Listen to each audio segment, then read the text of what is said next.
Hi folks, we are from E6data. I'm Mrinal and this is Arush.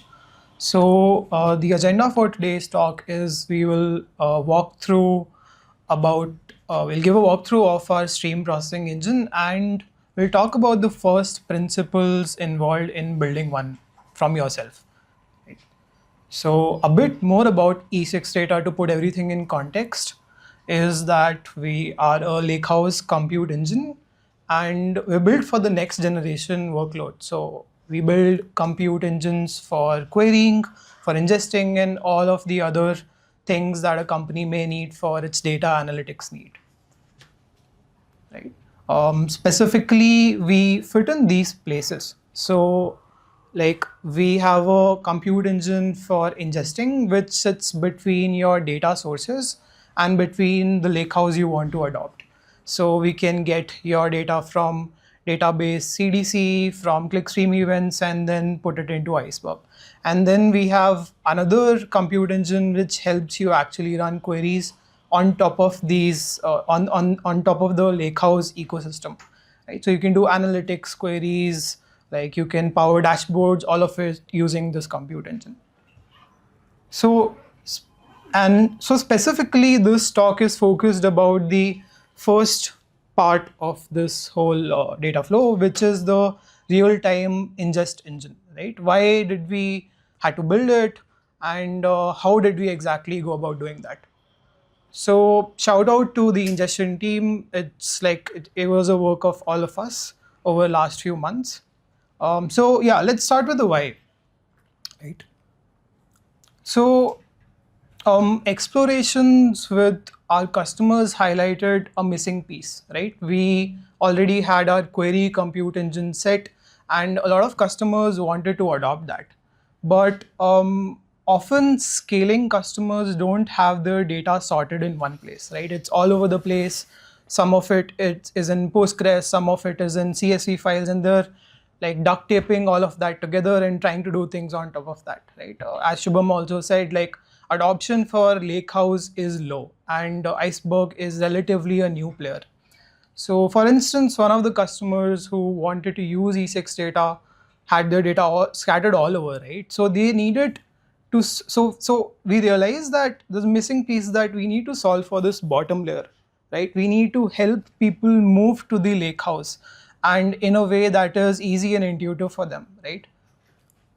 So another conversation that we had was around a company which had their data pipeline sorted and figured out, but ingesting and querying at scale is a very, very expensive problem, right? So even if you have a team dedicated and you're using some off the shelf solution, maybe you're hitting into scaling challenges, or like, you know, the money spent in doing all of this is too much, right? So, so all these conversations with customers, like, they gave some clear indication that there is a missing piece, that people want to move from existing scattered solution that they have to something that is governable, something which can work at scale, like, and there is a space for a solution, right? So we arrived at this equation basically, that people at the end want to do real-time querying.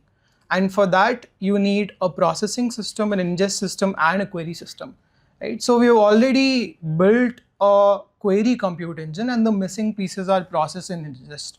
So we decided as a company to invest time in this entire process of building a process and ingest layer. Right? So this is the problem that we're trying to solve, like enable real-time query with the benefit of Lakehouse. Right? But if we dig deeper into this problem, right, processing, ingesting, and querying at, you know, real-time, like order of time at a scale is a very, very hard problem. There are existing solutions, but there's no one solution that fits this entire stack. Right? You can use Flink and other systems, but then you need to invest money and time into managing your Flink pipelines and all that. And there's no status quo solution as well. That's why you see a lot of startups and companies emerging out into the space of ingestion and writing into Lakehouse, right? So naturally, we decided that we're in the business of building compute engines, we have to do this, especially because building a query compute engine and building an ingest compute engine like gives us the flexibility to integrate them tightly as well, right? So this talk is focused on this middle piece, like how did we actually build this bit, right? And the thing to focus is there, we want to build the system in a lakehouse native fashion, not just writing it into any other sink. Right. So now we'll talk a bit about the challenges that we initially identified and like how we went about this. Arush will talk about that. Hello, wonderful people of the data world. Yeah. So I think Mrinal has very well painted a picture on why there is a need for an ingestion solution in the market right now. I think we're on the same page about that. So then, what's the next big question? Is the how? How do we handle these things? And I'd like to start this off with the challenges that everyone who is trying to build a stream processing engine is almost certain to face. So, okay. Yeah, so the problem arises with this notion of having a stream of data instead of having a data that already persists in a durable state store. So think of it like data at rest versus data that is in a streaming fashion.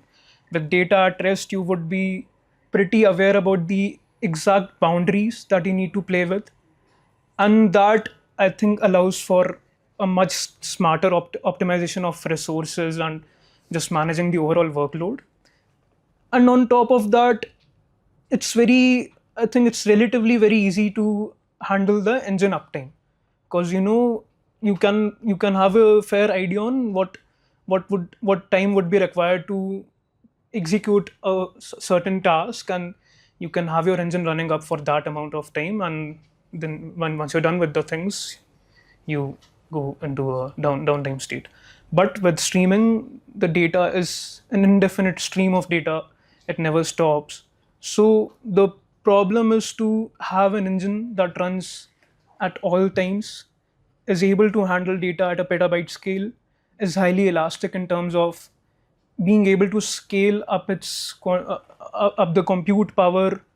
And all of this is very important because we are focused on having a cloud deployment, and you all know cloud environments are very costly. So then, now we know that unbounded data brings in a different set of challenges.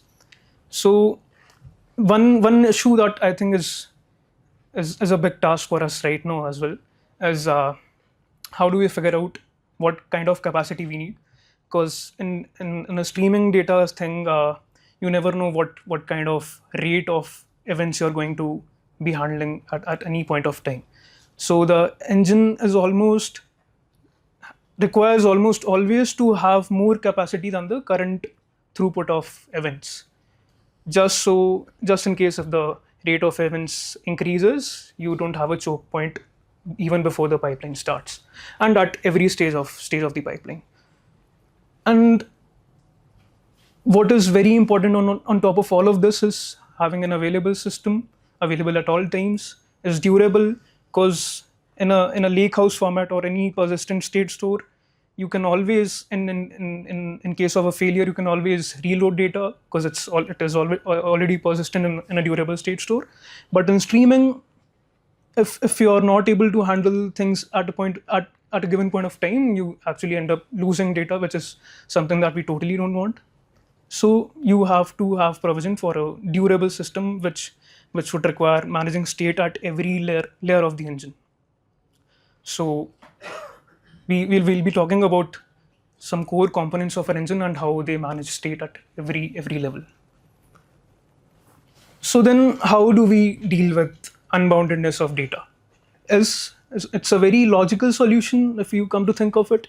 It's like having a logical bound over the unbounded indefinite stream, and you play within bounds at a time.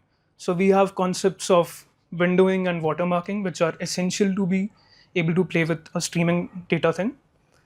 Uh, Windowing is like there are multiple ways of handling data windows.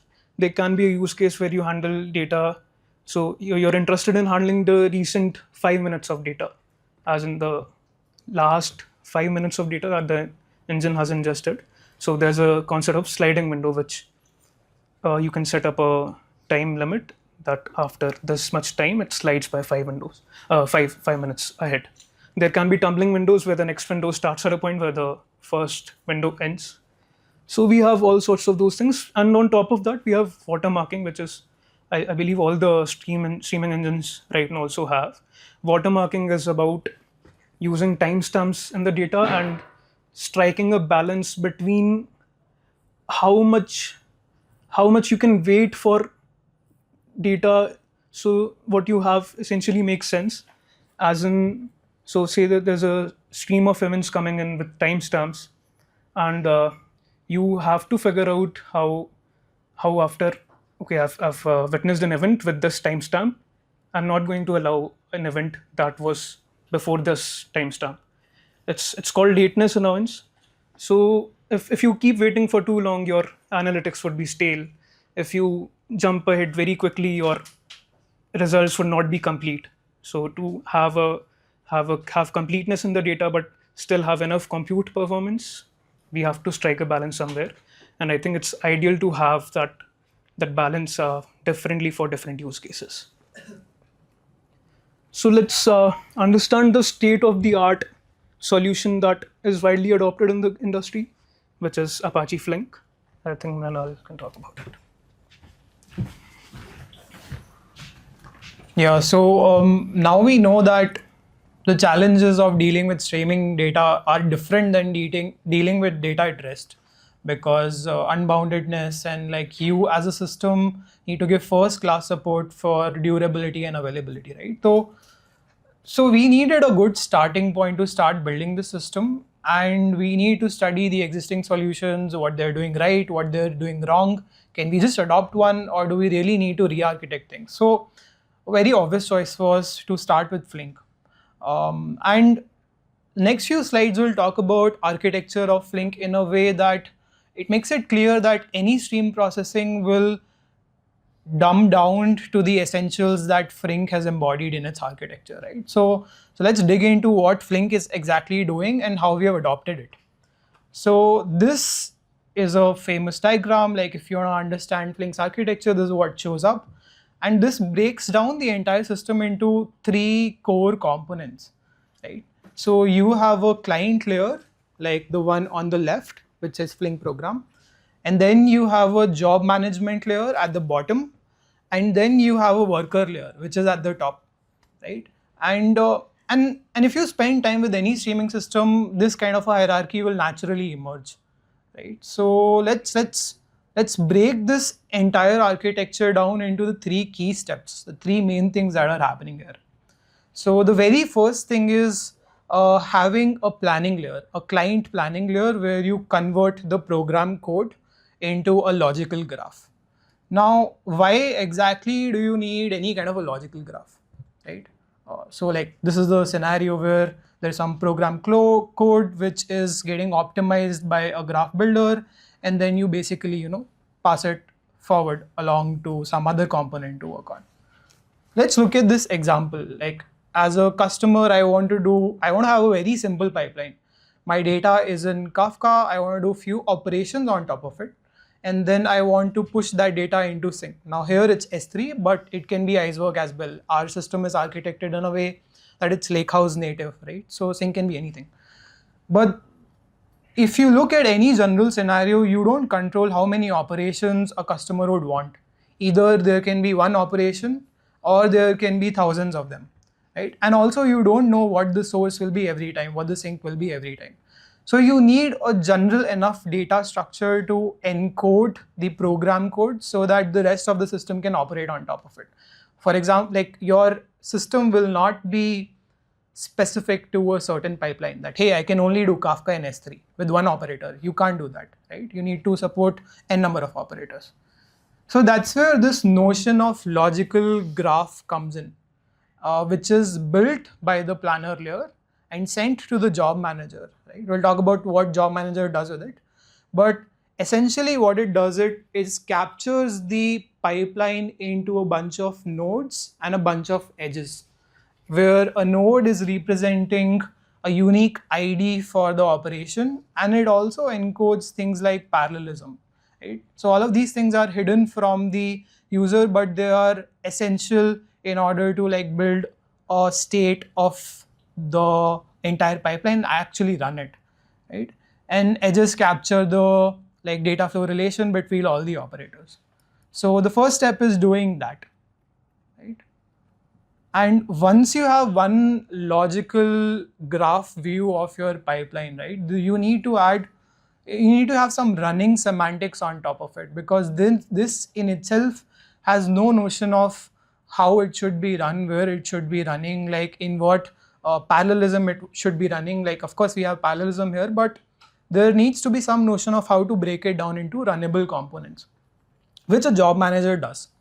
So for every logical graph that it obtains, it will assign a job ID to that, so that the entire system can always point to a particular pipeline, like it can map a pipeline to something running in the system.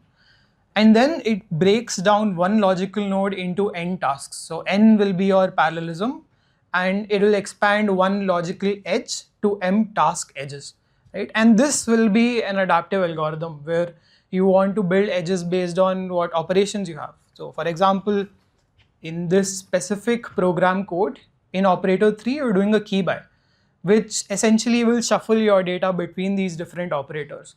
So your task edges should basically encode this information. Like, it should know that which operator and which operator task is sending data to which other operator task. Right? So if we specifically look at an example, like our Kafka source logical node will break down into two different tasks, where the first task has the parallelism index of 0, and the second one has a parallelism index of 1. Right? These are representative, of course, they will have more information.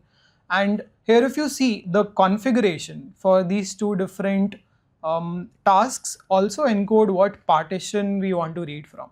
So in a way, this entire task is self-contained. You can give it to any system, any worker, like which we'll see downstream, and then it can basically run it. Like, so this is how you break down a node, and then similarly you will expand the edge. So in this scenario, you have an edge going from Kafka to a filter operation, right?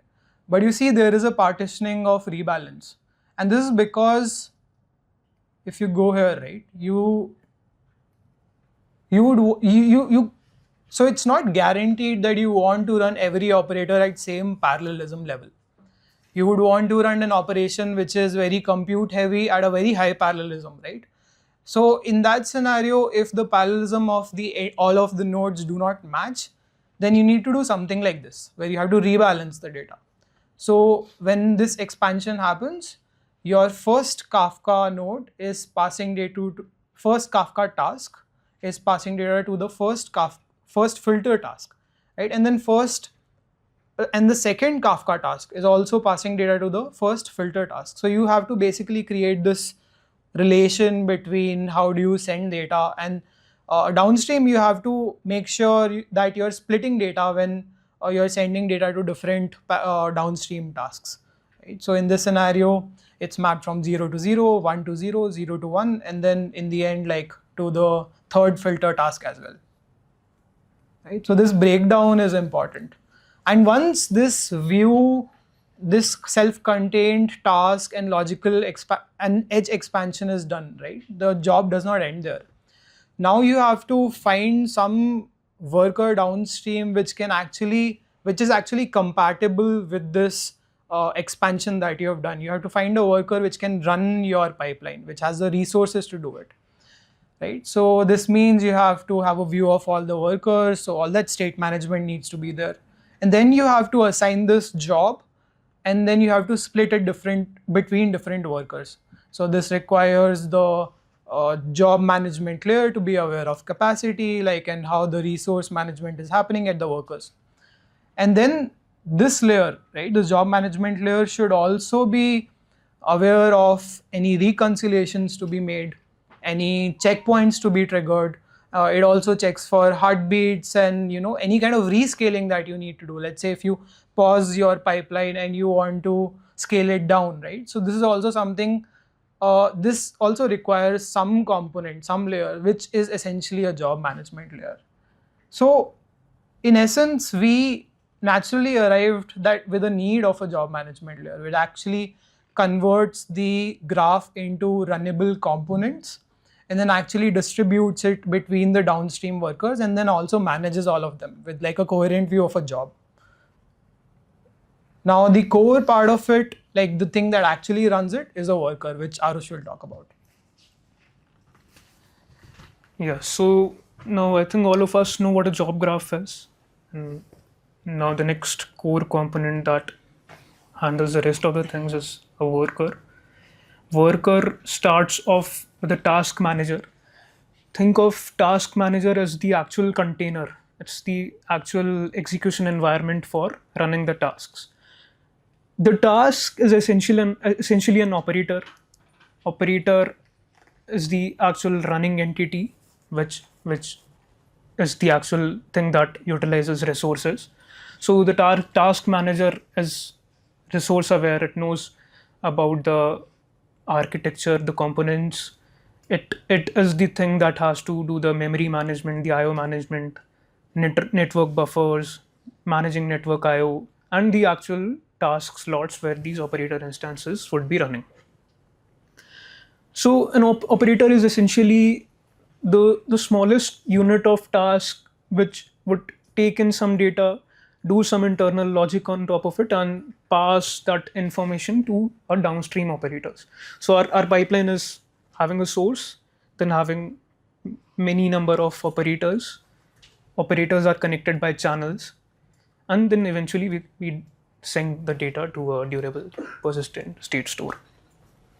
So these are some of the lifecycle methods that an operator has, and every operator has its own implementation of these operators. So start would be telling the operator to start its job, process messages, taking the message from an upstream operator, doing the logic and passing it downstream.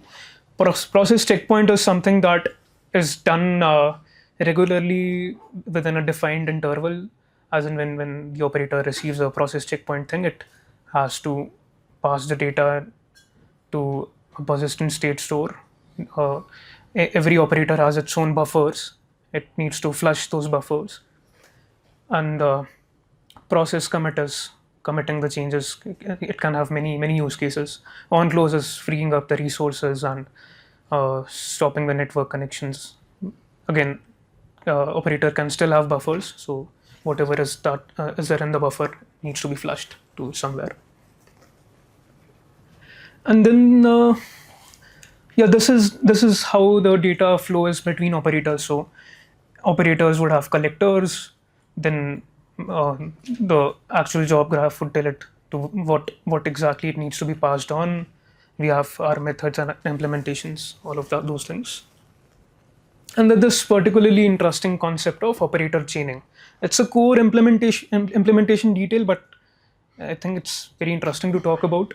So operator chaining is saving overhead in terms of IO. How do we do it? Is, say, on a single node, you have multiple operators running, and since we're on the same node, we don't have to. As in, we can save time with in terms of serializing and deserializing data between operators.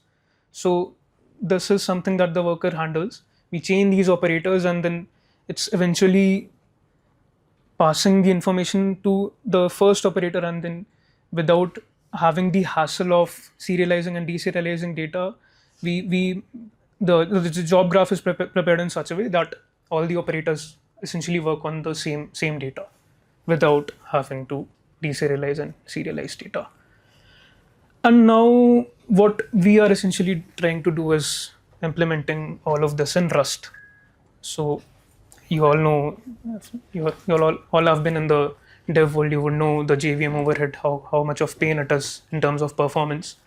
So Rust has a very good runtime scheduler, Tokyo, which allows for very fine-grained resource allocation, and also that one thread doesn't need to run only one task. We can run multiple tasks async or synchronously within a thread. So Rust allows us to eliminate the JVM overhead, which is pretty much not having to use a garbage collector. So just for a slight context, Rust has this concept of borrowing and ownership, which is you won't end up with dangling data references. If the data needs to be passed, the calling entity needs to have ownership of data, or you need to mention that it is borrowing data. If there's no owner for particular data, it gets lost. As in, there's no need for a garbage collector to remove those dangling references. And then what we're trying to do is have a tighter integration with other E6 data compute engines, so that allows us to have better control over things and fine tune the bells and whistles ourselves, which is why we are interested in making a stream processing engine for ourselves.